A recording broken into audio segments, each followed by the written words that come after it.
Bonjour les amis, c'est toujours un plaisir de vous laisser 2 ou 3 petits commentaires en direct en vue de nous parler bonnement, clairement, objectivement, sincèrement, humainement, patriotiquement, mais surtout, permettez mes néologismes, camerounaisement. C'est très important. Je voudrais ici maintenant rappeler aux Camerounais que nous sommes dans une guerre qui est ouverte, en ce moment entre ceux qui sont les dépositaires de la France-Afrique au Cameroun et qui sont déterminés à maintenir la France-Afrique au Cameroun et ne pas laisser le Cameroun renaître de lui-même. Je reprends. Nous sommes en ce moment en train de mener une guerre contre ceux qui sont exactement, depuis 43 ans, pour ne pas dire, depuis plus de 60 ans, les dépositaires de la France-Afrique au Cameroun et qui ne sont pas prêts à laisser les Camerounais eux-mêmes redéfinir le cap qui leur sied pour un avenir parfait, magnifique, radieux et surtout clairvoyant pour chaque Camerounais. Je voudrais ici vous dire qu'en ce moment, des gens s'attellent véritablement à lutter contre le peuple camerounais pour l'empêcher d'être ce peuple-là qui se mettra debout. Le moment venu pour dire, je vais à la conquête de ma liberté, de mon indépendance, de ma fierté, de mon authenticité, mais surtout de ma souveraineté. Je voudrais rappeler ici que M. Paul Biya, président de la République du Cameroun, quoique Maurice Kamto lui rappellera toujours qu'il a volé les élections en 2018 et dont Feuillet John Frundi en 1992 avait évoqué les mêmes thèmes d'une élection qui avait été volée. Aujourd'hui, c'est le président de la République parce que juridiquement, les institutions, les instances en réalité, lui ont reconnu cette position de chef de l'État. Je rappelle qu'il est bien sûr un enfant de la France-Afrique. Il est le meilleur élève de la France. Et le meilleur élève de la France est déterminé à 92 ans à ne pas laisser le pouvoir, à ne pas quitter le pouvoir et continuer à tenir d'une main de fer 30 à 40 millions de Camerounais de l'extérieur comme de l'intérieur.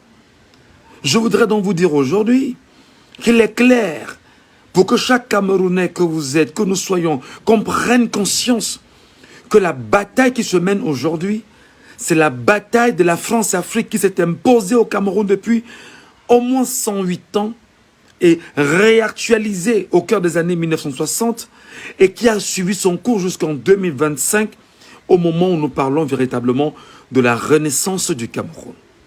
Le Cameroun doit renaître, quelles que soient les réalités.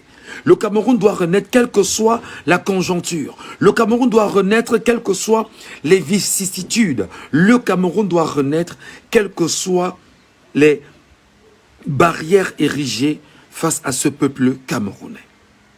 Je voudrais vous dire, mes chers amis, est-ce que vous êtes fiers de regarder Paul Biya être votre président de la République en 2025? Je vous pose la question.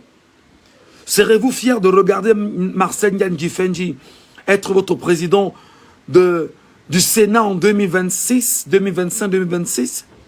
Serez-vous heureux de regarder Cavaillé Yégué Djibril être votre président de l'Assemblée nationale par la suite? Serez-vous bien sûr heureux de regarder Ayan Luc du Conseil économique social être votre président du Conseil économique et social qui n'a jamais tenu un seul mot au nom du Conseil économique et social? D'ailleurs, le petit Matisse est mort. L'avez-vous entendu? Le président du Conseil économique et social? Non. Je viens donc vous dire, mes chers frères, que le Cameroun est un scandale géologique. Les 10 régions du Cameroun détiennent des richesses incroyables. La France, l'un des premiers, je vais dire, amis du président camerounais et des membres du gouvernement, et d'ailleurs tenu par le monde impérialiste, n'entend pas de cette voix perdre ce qui lui est cher, ce qui est le Cameroun. Le Cameroun n'appartient pas à la France, parce qu'il faudra-t-il vous le rappeler que le Cameroun est né d'un décret français. Alors, Il faut donc que nous revenions exactement à la renaissance du Cameroun. Pourquoi la renaissance? Et c'est très important qu'on en parle. Beaucoup de compatriotes camerounais n'intègrent pas que lorsqu'on parle de renaissance du Cameroun, c'est parce que du point de vue historique, il faut qu'on revienne redéfinir l'histoire, réécrire, parce que nous devons être un peuple avec une histoire réelle, non tronquée, que nous allons bien sûr léguer aux générations et les générations qui vont se pérenniser. Tant qu'on n'aura pas écrit l'histoire du Cameroun, tant qu'on n'aura pas la force nécessaire de dire aux Camerounais que notre histoire n'est pas la nôtre, elle est bien sûr l'histoire racontée par le chasseur, alors il va falloir justement que cette fois-ci, le lièvre donne sa version. Le combat que nous menons ensemble autour de la renaissance du Cameroun, autour de la nouvelle naissance du Cameroun, le professeur Maurice Kamto du MRC porte fièrement ce projet avec l'ensemble de ses collaborateurs dans ce parti politique, très fièrement, faut-il le rappeler. Et le but justement, c'est de ramener le Cameroun sur les cendres de sa renaissance.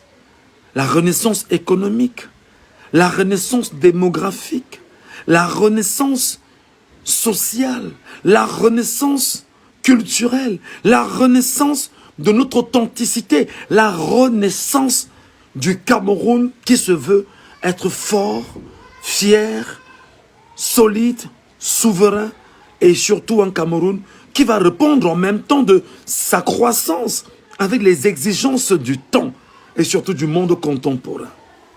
Mes chers compatriotes, la lutte que nous menons est une lutte entre la France-Afrique, tenue par le meilleur élève de la France-Afrique et ses amis autour de lui, qui sont déterminés à ne pas lâcher cette lutte au nom de la conservation du pouvoir entre les mains de la France-Afrique.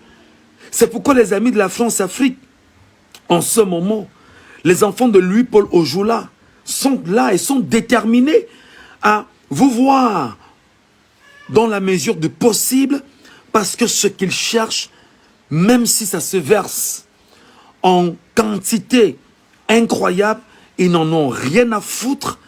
Leur but, simplement, c'est de maintenir le pays dans la position qu'il est et en faisant de chacun d'entre vous des esclaves. Accepterez-vous de poursuivre la mission d'esclavagisme au Cameroun où des gens sont des maîtres esclaves et font de vous des esclaves? Allez-vous accepter justement de poursuivre cette marche avec des gens qui ne pensent pas à vous et pensent à eux, leurs petits intérêts, très nombrilistes, avec leurs petites familles, jet privés, grosses maisons, des jouisseurs? C'est ce genre de dirigeants que vous souhaitez? Je voudrais finir et dire que le mouvement pour la renaissance du Cameroun, aujourd'hui, nous montre la trajectoire comme nos pères nous l'ont fait exactement au cœur des années 50, 60, 70, dans la lutte pour le nationalisme camerounais qui malheureusement s'est soldée par une victoire de l'impérialiste français sur nous. La lutte n'est pas terminée, le combat n'est pas terminé et il faut bien sûr poursuivre ce combat, mes chers frères et sœurs. Ce combat voudrait bien sûr que chacun d'entre nous, que nous soyons des acteurs, chacun dans sa position, avec son arme nucléaire qu'on appelle exactement la carte d'électeur, même si c'est Elections Cameroun qui appartient à ce même régime, avec des acteurs nommés et qui sont des amis du régime. Il faut intégrer une chose, le peuple, dans son nombre incroyable et important, ne perdra jamais un combat s'il est uni. Soyons unis dans ce combat, soyons unis pour bâtir ensemble un nouveau Cameroun, soyons unis pour caresser dès aujourd'hui le rêve d'une renaissance. Et cette renaissance voudrait bien sûr que, pour ceux qui ne comprennent pas que c'est une guerre fondamentale, que je vous ramène bien sûr sur le meeting du professeur Maurice Kamto qui va se tenir ce 31 mai 2025 en plein cœur de Paris, à la place de la République. Et il sera question ici que chaque enfant du Cameroun, choqué dans son âme, chaque enfant du Cameroun qui chaque jour des larmes coulent, aussi vrai de ses yeux, mais aussi que ce cœur souffre permanemment, que chaque enfant du Cameroun qui ne supporte plus les douleurs qui lui sont infligées depuis 43 ans, je dirais depuis 60 ans, et même 108 ans, que chaque enfant de ce Cameroun qui est choqué par une gouvernance moribonde imposée aux Camerounais par le régime actuel, je vous invite fièrement, quel que soit le pays, la zone, le quartier où vous êtes bien sûr, dans l'Europe dans sa globalité, prenez bien sûr un ticket de votre métro. Prenons rendez-vous bien évidemment le 31 mai à Paris, en plein cœur de la République, parce que là il s'agira bien sûr du message que l'homme, le guide camerounais Maurice Kamto portera en thème de voix du Cameroun à l'endroit des premiers impérialistes qui sont bien sûr les patrons de M. Paul Biya au Cameroun, mais surtout le message qui sera porté par le peuple camerounais pour sa libération et sa souveraineté. Mes chers compatriotes, sachez-le que le combat que nous menons n'est pas un combat vain, si et seulement si vous acceptez bien sûr de vous mettre à nos côtés, aux côtés du peuple que nous représentons. Et c'est pourquoi nous vous demandons dès à présent de vous préparer psychologiquement, physiquement, moralement, culturellement, spirituellement même, à vivre un moment historique de votre vie, de notre vie commune. Il s'agira bien évidemment des élections présidentielles au Cameroun. Mon appel de chaque jour, c'est de vous dire, soyons seulement 1000 Camerounais, 1000 Camerounais, à nous amasser autour de chaque bureau de vote et surveiller exactement le déroulement du scrutin.